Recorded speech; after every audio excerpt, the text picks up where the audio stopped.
پھلتی نہیں ہے ساخے ستم اس زمین پر، تاریخ جانتی ہے زمانہ گواہ ہے۔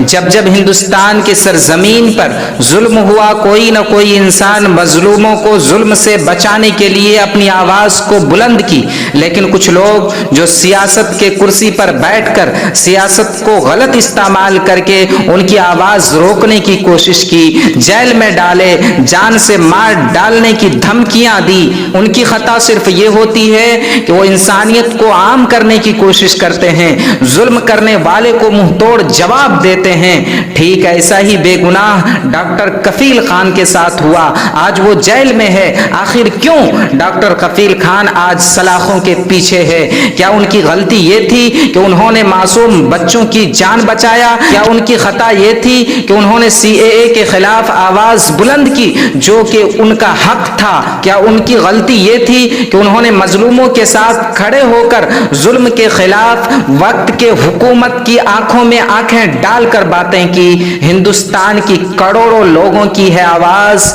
رہا کرو ڈاکٹر کفیل خان کو آج۔ سرفروشی کی تمنا اب ہمارے دل میں ہے، دیکھنا ہے زور کتنا بازوئے قاتل میں ہے۔ جے ہند۔